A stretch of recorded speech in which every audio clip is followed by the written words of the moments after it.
right. Hello, everyone. If you're listening on the podcast, this is my reading. It's Wednesday. So Monday, Wednesday, Friday, and Sundays are readings. If you're watching this video, then you're a patron. So welcome. And we're reading the Erikson Reader, edited by Robert Coles.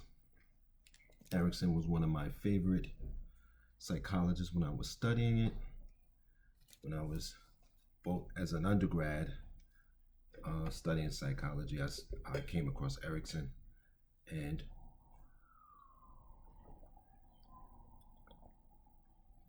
he was my favorite.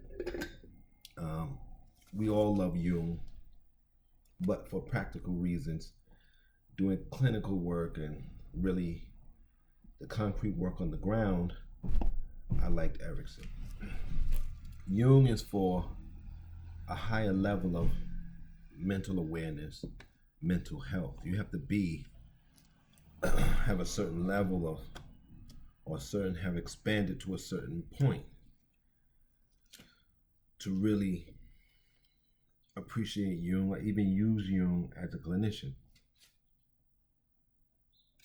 And I don't know what clients would get. Because like I said, the reason I stopped studying psychology is I saw I wouldn't be able to help anybody. And in this racist system, there are not going to be many black male psychologists licensed. And remember, you have to keep getting licensed every so often, every year or every 2 years, or however many it is. So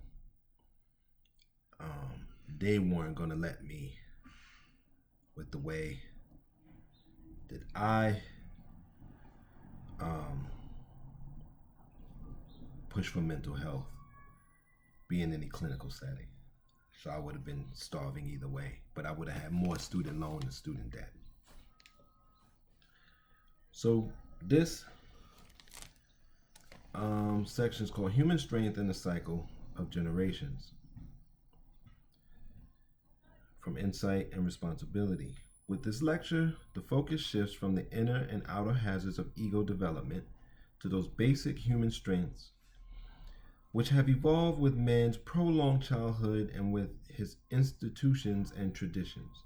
The lecture is an expansion of an address given for the Psychoanalytic Institute and Mount Zion Medical Center in San Francisco in 1960 in memory of Sophie Mervis, MD.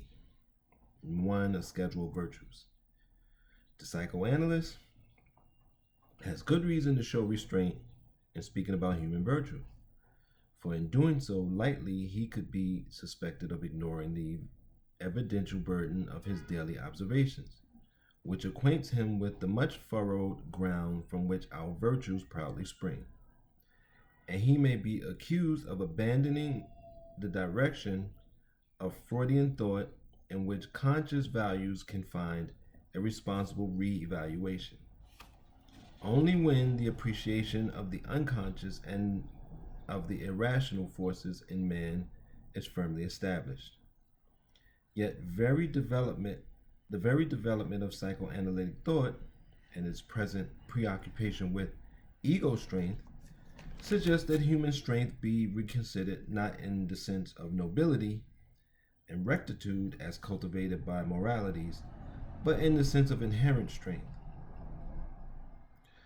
For I believe that psychoanalysts, in listening to life histories for more than half a century, have developed an unofficial image of the strengths inherent in the individual life cycle and in the sequence of generations. I think here of those most enjoyable occasions when we agree that a patient has really improved, not as the questionnaire tries to make us say, markedly improved or partially improved, but essentially so. Here the loss of symptoms is mentioned only in passing, while the decisive criterion is an increase in the strength and staying power of the patient's concentration on pursuits, which are somehow right, whether it is in love or in work. That's truck driving by, sorry, NYC. Okay, so where was I? We recognize, for example, an inner affinity between the earliest and deepest mental disturbances and a radical loss of a basic kind of hope, or between the relation of compulsive and impulsive symptoms and a basic weakness in will. Yet, we are not curious to know what the genetic or dynamic determinants of a state of hope or of a state of controlled willpower really are. In fact, we do our tortured best to express what we value in terms of double negatives. A person whom we would declare reasonably well is relatively restrained to regression, or somewhat freer from repression, or less given to ambivalence than might be expected. And yet, we know that in a state of health or of mental and affective clarity, a process of order takes over which is not and cannot be subsumed under the most complete list of negatives. Some of this process we call ego synthesis, and we gradually accumulate new observations under this heading. But we know that this process too, in some men, in some moments, and on some occasions, is endowed with a total quality which we might term animated or spirited. This I certainly will not try to classify, but I will submit that without acknowledging its existence, we cannot maintain any true perspective regarding the best moments of man's balance, nor the deepest of his tragedy. In what follows, I intend to investigate then first the developmental roots and later evolutionary rationale of certain basic human qualities, which I will call virtues. I do so partially because I find the plural strengths awkward, but most of all because the word virtue serves to make a point. In Latin, virtue means virility, which at least suggests a combination of strength, restraint, and courage. To be conveyed here, although we would, of course, hesitate to consider manliness the official virtue of the universe, especially since it dawns on us that womanhood may be forced to bear the larger share in saving humanity from man's climactic and catastrophic aspirations. But Old English gave a special meaning to the word virtue, which does admirably admit inherent strength or active quality, and was used, for example, for the undiminished potency of well-preserved medicines and liquors. Virtue and spirit once had interchangeable meanings, and not only in the virtue that endowed liquid spirits. Our question then is, what virtue goes out of a human being when he loses the strength we have in mind, and by virtue of what strength does man acquire that animated or spirited quality without which his moralities become more moralism and his ethics feeble goodness.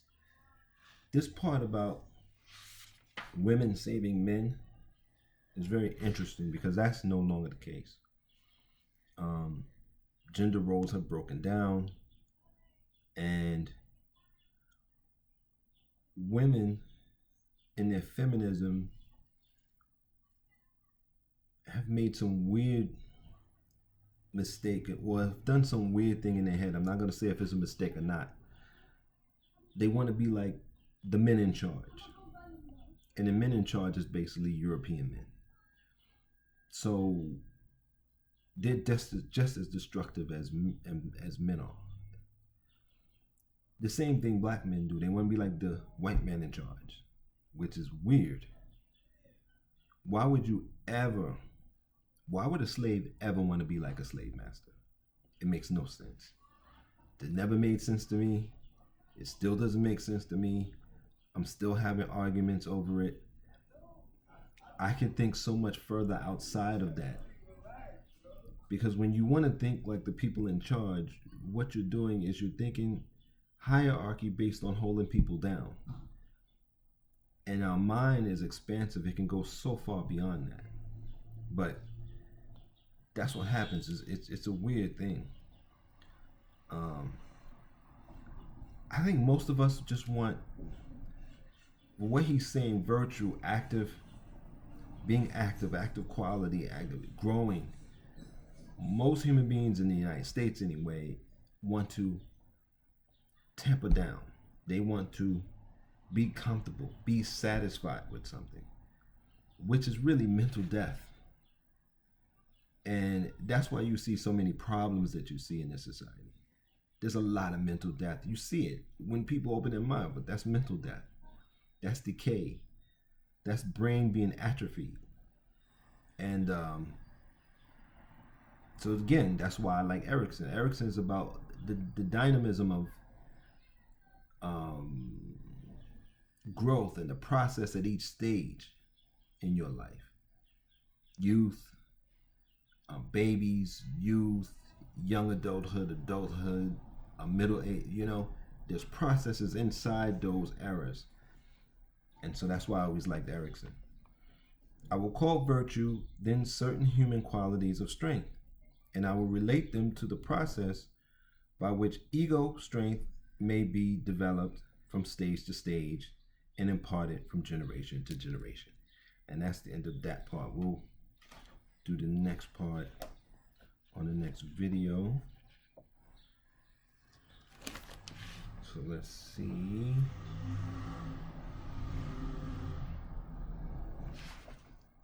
Oh, I was looking for my marker. So that's my reading for today. I hope you enjoy Erikson. This is the Erikson reader, but he has a lot of writings. He was my favorite when I studied. Probably now I would probably go with maybe Gardner, Jung, definitely. And of course, Amos Wilson.